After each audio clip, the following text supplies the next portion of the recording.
આજે મેં વધેલી ખીચડીમાંથી એકદમ ટેસ્ટી, ક્રિસ્પી, ક્રન્ચી, સવારે ચા સાથે ખાઈ શકાય ને તેવા ભજીયા બનાવ્યા હતા. તો તેમાં નાખવા માટેનો પહેલો આપણે મસાલો બનાવી લઈએ. તો અડધી ચમચી જેટલું આખું જીરું, અડધી ચમચી અજમો, અડધી ચમચી જેટલા આખા મરી, મીન્સ કે 8 થી 10 લેવાના, 1 ચમચી આખા ધાણા લઈ લેવાના છે અને તેને આપણે અધકચરા વાટી લેશું. આ મસાલો તમે નાખશો ને તો તમારા ભજીયા એકદમ ટેસ્ટી બનશે. હવે 1 કપ જેટલી મેં અહીંયા ખીચડી લઈ લીધી છે. તેમાં મેં 4 થી 5 ઝીણા સમારીને મોરા મરચાં નાખી દીધા છે. તમારે તીખું ભાવતું હોય તો તીખા મરચાં પણ નાખી શકો. ખાંડેલો આપણે જે મસાલો રાખેલો છે તે નાખી દઈશું. 2 મોટી ચમચી ભરીને મેં અહીંયા કસૂરી મેથી નાખી છે. તેનાથી તેનો ટેસ્ટ બહુ સરસ આવશે. અડધા કપ જેટલો આપણે ચણાનો લોટ નાખવાનો છે અને 2 ચમચી બારીક રવો આવે ને તે અને ચોખાનો લોટ નાખેલો છે. તેનાથી જ આ બારીક રવા અને ચોખાના લોટથી બહારથી એકદમ ક્રિસ્પી એવા તમારા ભજીયા બનશે.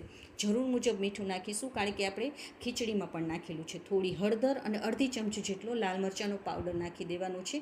હવે લોટને આપણે થોડા જ નાખીશું, બહુ વધારે નહીં નાખીએ, જેથી કરીને આપણે ઈનો કે બેકિંગ સોડાનો ઉપયોગ નહીં કરવો પડે અને તો પણ તમારા આ ભજીયા એકદમ સોફ્ટ બનશે. બધાને આપણે પહેલાં મિક્સ કરી લેવાનું છે. હવે જરૂર લાગીને તે પ્રમાણે થોડું થોડું પાણી નાખતા જવાનું છે આમાં. અને બેટરને આપણે બહુ પતલું નથી કરવાનું, જાડું જ રાખીશું થોડું.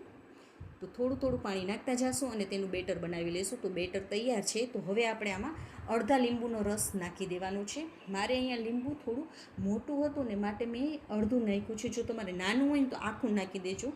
તેનાથી પણ એકદમ સોફ્ટ એવા તમારા ભજીયા બનીને તૈયાર થશે. બધાને આપણે મિક્સ કરી લઈશું. તો જો આપણે આવું જાડું બેટર જ રાખવાનું છે.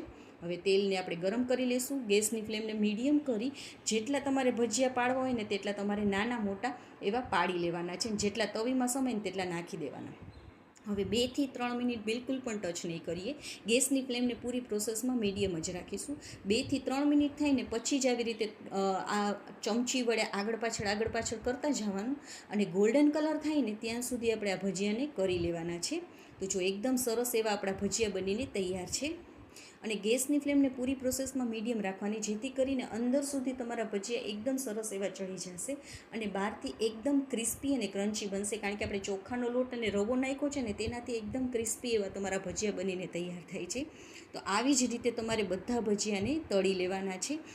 2 થી 3 મિનિટ માટે બિલકુલ પણ ટચ નહીં કરીએ અને પછી ચમચી વડે આગળ પાછળ કરતા જશું અને ગોલ્ડન કલર કરી લઈશું. એકદમ ટેસ્ટી એવા આપણા ભજીયા બનીને તૈયાર છે. ચા સાથે ખાવાની ખૂબ જ મજા આવે છે. તો તમે પણ એકવાર જરૂરથી ટ્રાય કરજો અને તમને આ મારી રેસીપી કેવી લાગી તે કમેન્ટ કરીને પણ કહેજો. અને જો તમને મારી રેસીપી ગમી હોય તો પ્લીઝ લાઇક કરજો અને ચેનલમાં નવા હોય તો સબસ્ક્રાઈબ કરજો અને ઇન્સ્ટાગ્રામ ને ફેસબુકમાં જોતા હોય તો ફોલો પણ કરજો. તો એકદમ બહારથી ક્રિસ્પી અને અંદરથી રૂ જેવા ભજીયા આપણા તૈયાર છે. તો હું ફરી મળીશ. ત્યાં સુધી બાય બાય. જય માતાજી.